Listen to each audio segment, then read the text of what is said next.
Welcome to Live in the D Plus, everyone. At our brand new time, I should say. You can catch me here every Tuesday and Thursday at 2 p.m. And we've got quite the show for you guys today. So first up, get ready for a blast from the past with a classical twist. Orchestra Noir is bringing their highly anticipated Y2K meets 90s tour to Detroit, fusing iconic hits from two unforgettable decades with the power and elegance of a live orchestra. Joining us now to talk about this is musical experience is Larry Smith, the Associate Music Director of Orchestra Noir. Thank you for being with us. Thank you for having me on the show, Tati. It's a pleasure to be here. Absolutely. So listen, what inspired the concept behind the Y2K Beats the 90s tour? Definitely. So this has been a concept that's been planning for a long time. So Maestro Jason Akeem Rogers basically founded Orchestra Noir in 2016. His goal was to bridge orchestral music with other genres of music like jazz, hip hop, and R&B.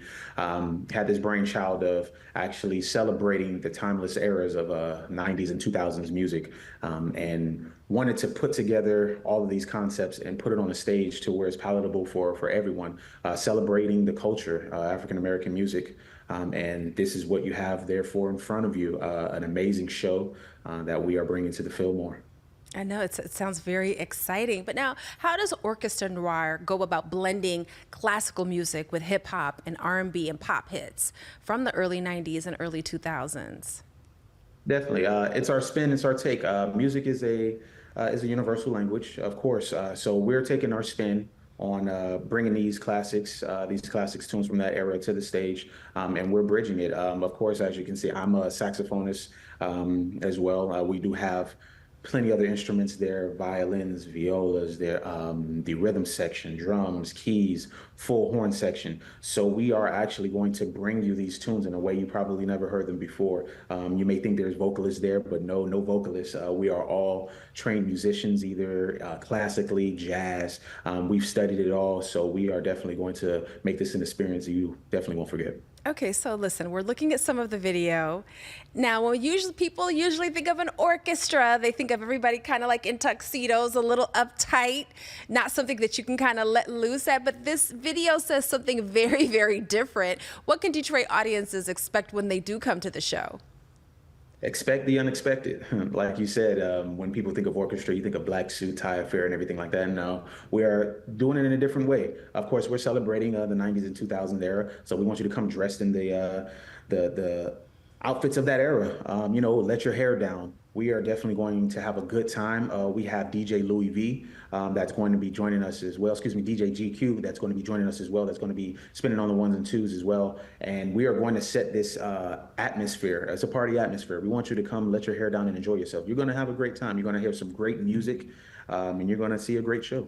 Now, is this something for the whole family? Definitely, you can bring the kids, but we do like to keep it 18 and up, of course. Okay. We are celebrating the 90s and 2000s, so it's going to get a little live in there, of course. So, but definitely, we want to keep it 18 and up as much as possible. But of course, some younger audiences do come to the show and they do enjoy it as well. Especially if you're going from the 99 to the 2000s. You know, it can get a little interesting. It can get a little interesting. Exactly. So why do you think that this era of music still resonates so strongly with audiences and with everyone? You know, when certain songs come on, I just made a reference that you got right away. When certain songs come on, it's time to party. Why do you think it still has such a strong hold on all of us? Man, I believe in that time of the 90s, they're crossing over to the 2000s there. You had a lot of producers there that were using live arrangements. Not a lot of sampling was going on. So you had them diving into the elements of music, a lot of ballads, power ballads there with bridges and things like that, that we don't pretty much experience right now. You know, that's what makes it so different from the music now. And when you incorporate those live instrumentations, those live sounds there, and those concepts, you know, you get a classic sound that you probably never heard before. And we have been sampling those records from the 90s and the 2000s as well too, bringing it back, making it palatable for younger listeners now. But still, there's just nothing like those eras. Yeah, there really isn't. But how do you, listen, those are two powerful eras, 90s, early 2000s. So this has got to be a challenge to decide what you're actually going to decide to reimagine with the orchestra. How do you go about selecting the songs? Definitely. So myself and Maestro, we basically have a powwow. We sit down and we go back and forth. We go out on the different areas and the different cities that we visit. We go and we um, put ourselves amongst the people and the culture and see what people are listening to, see what's being played in the different areas there, see what's being played on the radios. And we come back and we sit at the table and we say, okay, well, this is a song, that's a memorable song. This is a song. And we basically just notch it down and we choose and select which songs that we believe that are going to have the most influence over the crowd. And I can tell you, we don't miss. We don't miss. We are on a roll right now. We are on a roll. So let's talk a little bit about the tour. What are some of the other cities that you've visited already? Definitely, we've been to Birmingham. We're going to New York. We've been to Miami. We've went out on the West Coast there. We came back from LA, Riverside. Man, it's a lot of cities that we've gone to, and we have a lot of cities left as well too. We'll also be visiting New Orleans as well. Baltimore is always on the roster. Washington, D.C. I can keep going on and on. So we've touched a lot of cities there. Jacksonville, which is another city that we just came from, which was an amazing show as well. So we are making our way around the country. Okay, so have you been to Detroit? No, this is our first stop in Detroit, first time in Okay. Detroit. We've been getting so many requests to come to Detroit. One of our resident trombonists, Jared, he is actually from Detroit. So he lets us know all the time. Hey, Jared Brown, he lets us know all the time. Hey, you guys, we need to come to Detroit. We need to come to Detroit. We see everybody letting us know, hey, you guys need to come to the D. So we said, hey, we have to put it on the roster. We have to put it on. And here we are. We will be coming to you live tomorrow, April 25th. Now, listen, let me forewarn you, since you haven't been here before, Detroit audiences are the best audiences in the world. And I've partied all over this country, even internationally, and they get into it. So I think that you're going to have as much of a good time as the audience is going to be having a good time. So do be prepared for that. And it is going to get turned up. So just get ready. But what can you tell us about some of the musicians that are involved and what goes into putting together a performance like this? Because you're a saxophone player. You mentioned a DJ. I saw some people playing some string instruments. Look like a violin. I'm no professional, but that's what it looked like. So talk to us about that. So definitely, different musicians from different backgrounds, different cultures. All of our violinists are classically trained. Of course, when we go to our horn section, a lot of them are classically trained as well. Attended HBCUs. I myself attended HBCU, the best HBCU there is, Florida Agricultural and Mechanical University. So definitely, we're bringing you that experience as well too to the stage. So mixing these musicians together. Their styles from classical, these styles from the marching era, as well as jazz and classical, as well from the horn section, and our full rhythm section as well too, our jazz musicians as well. So we're basically meshing all of these beautiful genres together, and we are celebrating, of course, the 90s and 2000s. And I'm telling you, it's going to be an amazing experience. It's going to be an amazing experience. I can already tell. Well, listen, the performance is tomorrow night at the Fillmore. How can people get more information and get tickets to the show? Definitely. You can visit our website, orchestranoir.com. There, we do have a link for all of our concerts. If you click on the link labeled Detroit, it will take you directly to the site where you can purchase tickets. Definitely want to hurry up. There are a couple tickets left, so hurry up, hurry up, hurry up. Purchase those tickets because I'm telling you, you do not want to miss this show. Okay, well, thank you so much for joining us. I can tell that Orchestra Noir's Y2K meets the 90s tour promises a night of nostalgia and unforgettable music. This is really exciting. Detroit, don't miss your chance to experience this very one-of-a-kind show when it hits our city. Thank you so much for hanging out with us. Thank you for having me, Tati. Of course. All right, everyone, we will be right back with more Live in the D Plus right after a short break.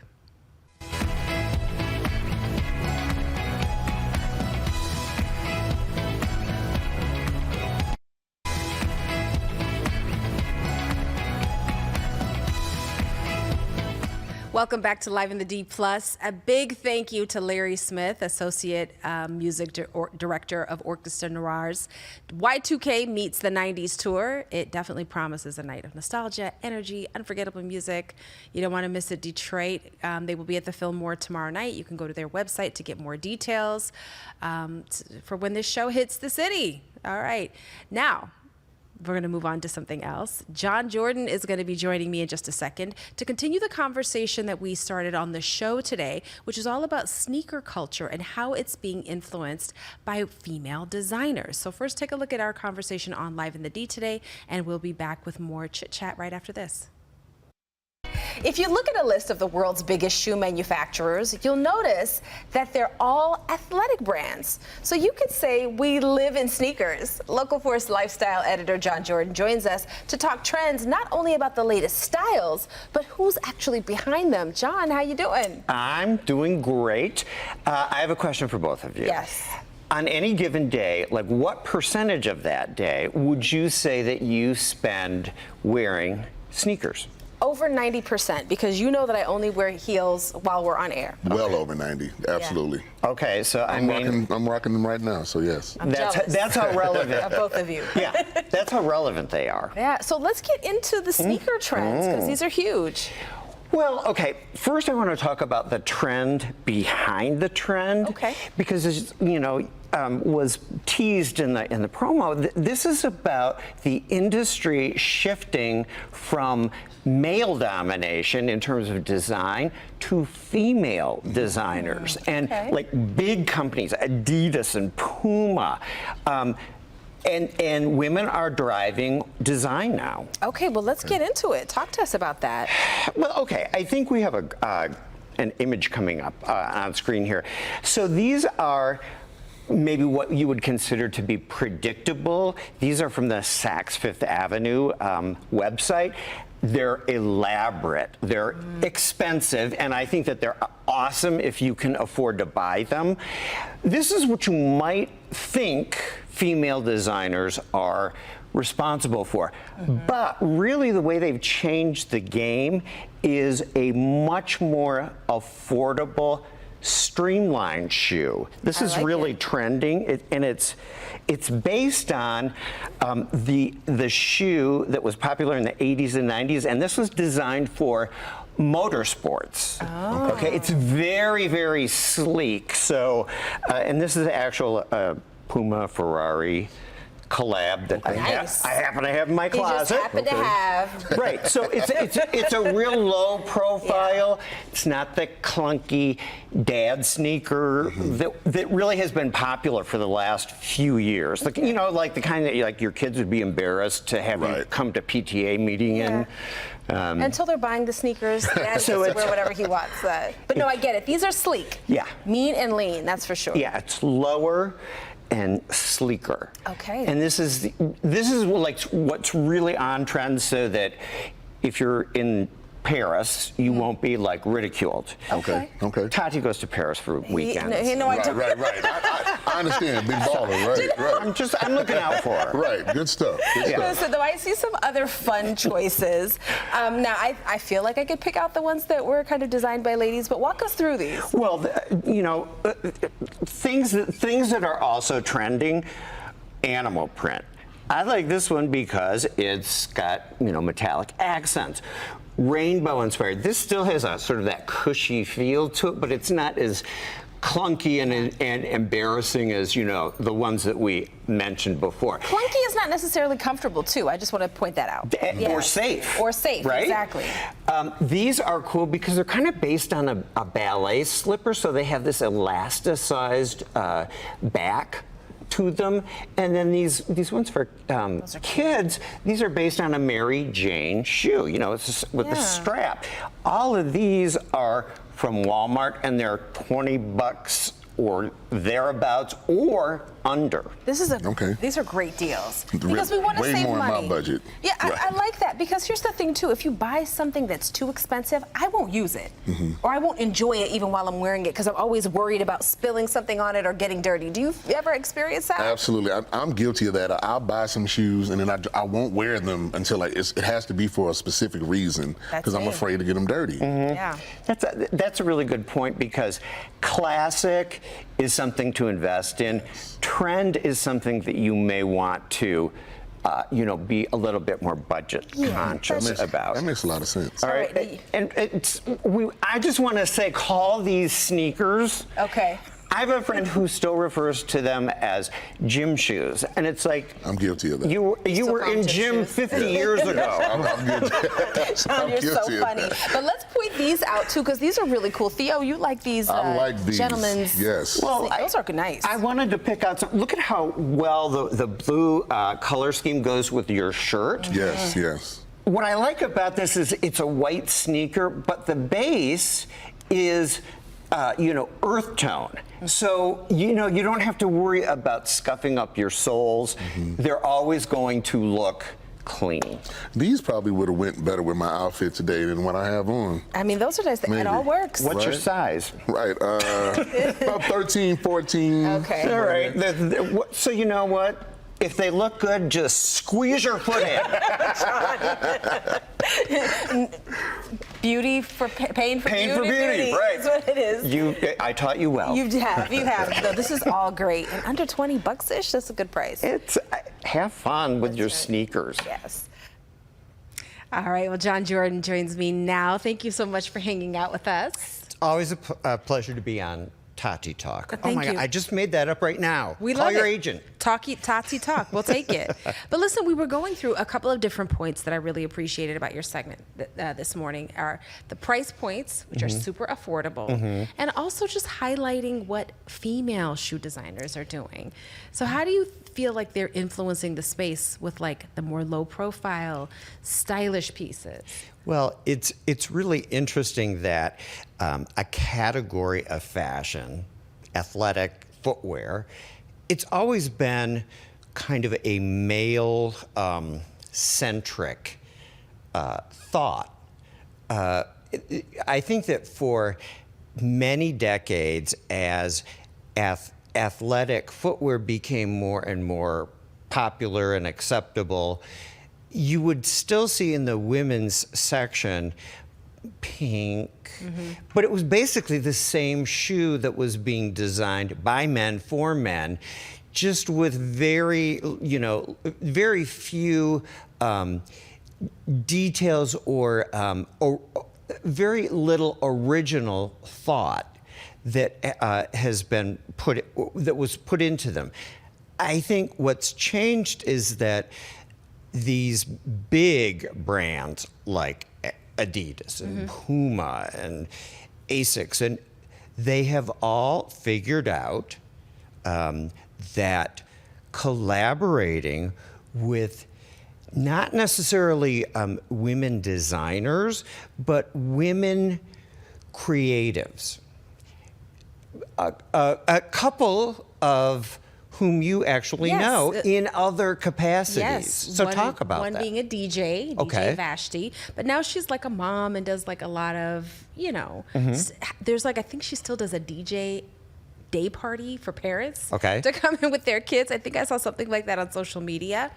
And she's just been a tastemaker for a very, very long time. So now she's doing some designing. And also, we have to mention Kalana Barfield, who used to be with In Style magazine, if I'm not mistaken, that kind of branched out on her own. But these are people who were influencers before influencer was even a title. Right. Right? These are tastemakers. These are creatives. Right. And they didn't call themselves an influencer.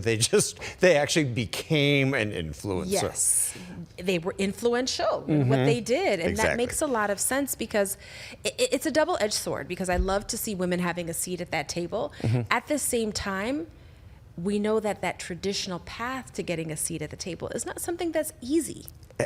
Absolutely. And again, to the credit of these big brands, tapping into female creativity, I think has opened the doors to more possibilities, not just for women, but because really when you think about it, a lot of females make aesthetic choices for males, whether it be like, dude, what are you like? Why are you wearing that with that?